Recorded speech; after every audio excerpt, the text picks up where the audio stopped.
salamat sa lahat ng nakasama namin dito para ganapin yung ating ika-7th year anniversary natin. Siyempre, lalong-lalo na sa ating mga special guests, sa ating judges, and of course, sa ating special guest ko din, sa Max Boys, and kila Ma'am Gina, sa A1, kila Ma'am Leia, ayan. So, also sa aking mga PR visitors, maraming salamat sa inyong effort na makasama namin ngayong gabi.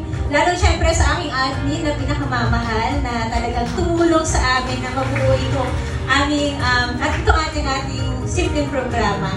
And especially din sa aking special guest, sa aking PR manager na pinakamamahal ko, Ma'am Van, Tita Banji, and si Edric po sa ating bisita. Maraming salamat po sa inyong effort na makasama po namin dito.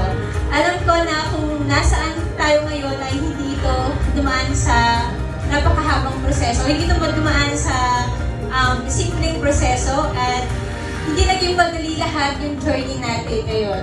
Huwag niyo akong bigyan ng ng nakakalungkot na sounds, baka umiyak ako. Baka maiyak tayo ngayon. So, alam ko sa nakalipas na 2 taon, sobrang dami natin na pinagdaanan. Siyempre, para sa ating mga bisita, gusto ko na rin i-share yung aming mga experience sa nakalipas na 2 taon na pinagdaanan ng HPT.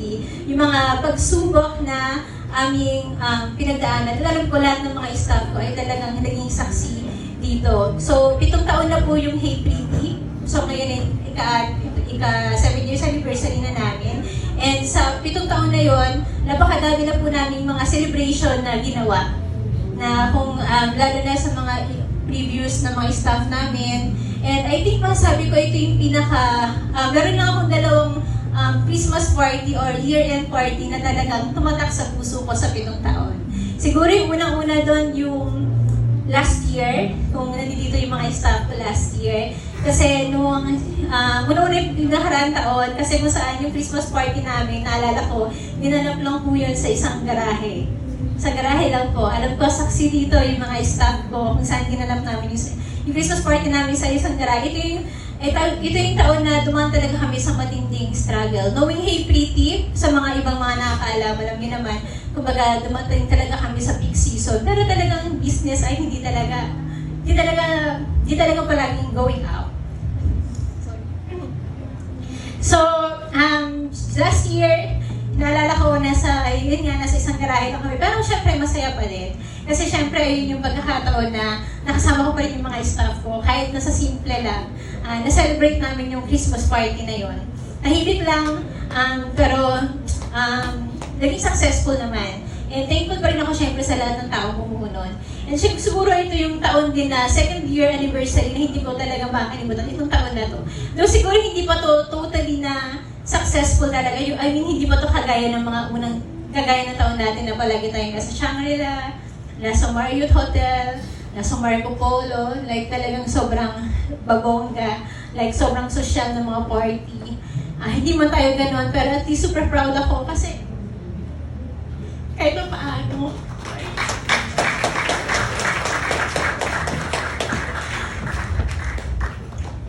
Kasi talaga, sa mga visitors namin,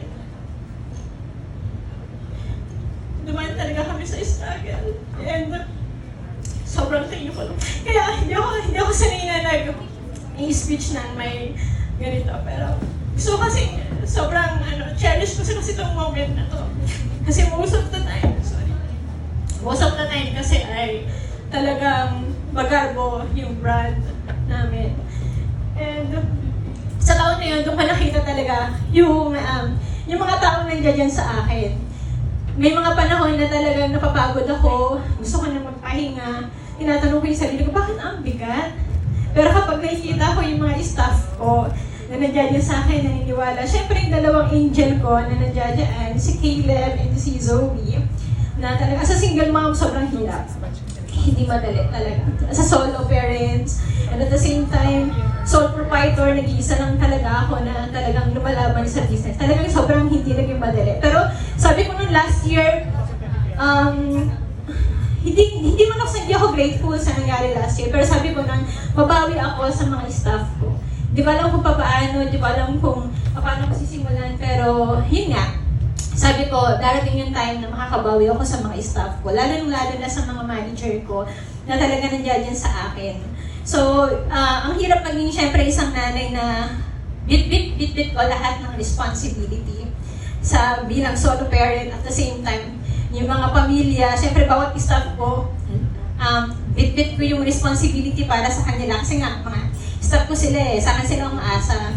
Naalala ko ilang beses tayo nasaraduhan ng clinic na hindi tayo makapagbayad ng rent. Sorry.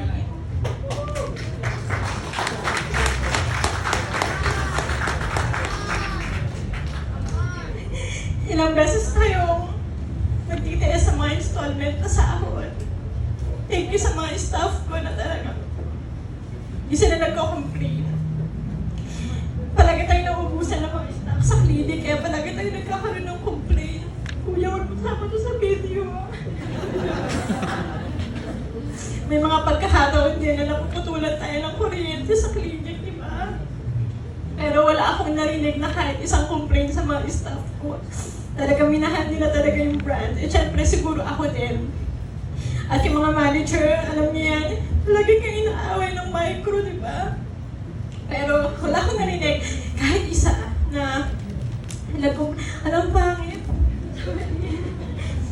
Wala akong isang manager ko na tawag dito, nag-complain. Lahat sila sobrang nagtiis. Lahat yung mga staff ko,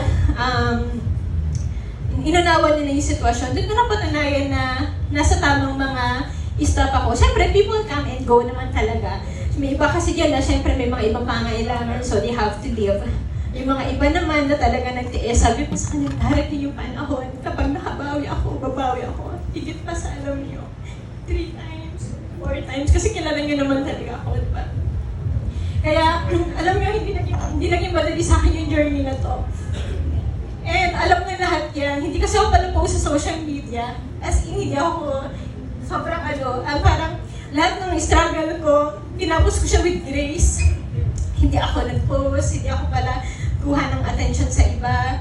Lahat ng mga binibit-bit ko, ako lang, na-stroke pa ako, nagka-minor stroke ako, dahil nga sa sitwasyon. Pero lahat yun, sabi ko, lahat ng, kasi sobrang positive ko lahat ng nangyayari sa buhay ko, tinitignan ko siya as positive.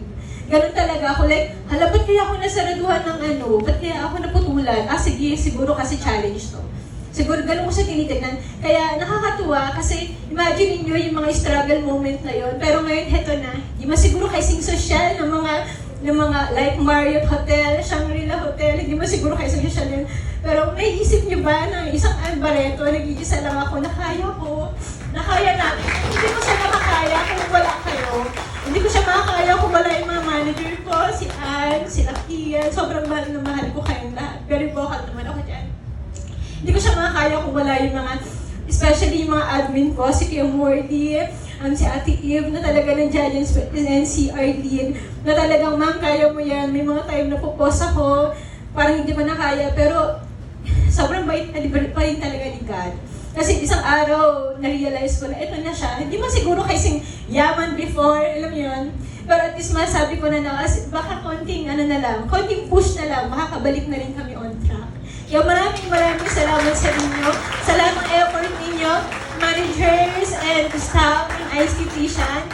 Lahat ng effort ko, lahat ng ginagawa ko para sa hindi para sa akin, kung hindi para sa inyo. Of course, congratulations sa ating winner and sa ating mga nag-effort na ating mga staff bilang Miss Aprili. Alam ko hindi ito naging madali para sa kanila, lalo na hindi naman talaga sila, nasanay lang silang nasa clinic and talagang wala lang silang choice. Sabi ko, may memohan ko sila kapag hindi sila nag-join. Pero sobrang na-appreciate ko. Thank you so much. And sa judges natin, maraming salamat po sa inyong effort. Of course, sa ating mga hosts, kay Lily Lindsay and kay Sir, thank you so much po sa inyo. And again, sa aking PR manager and sa kay Carlo and Carl, thank you so much po. And sana nag-enjoy po kayo sa aming munting sorpresa. And hopefully, by next year, magkasama-sama pa po ulit tayo lahat. Siyempre, bago matapos itong gabing ito, bubunutin ko na yung ating grand prize.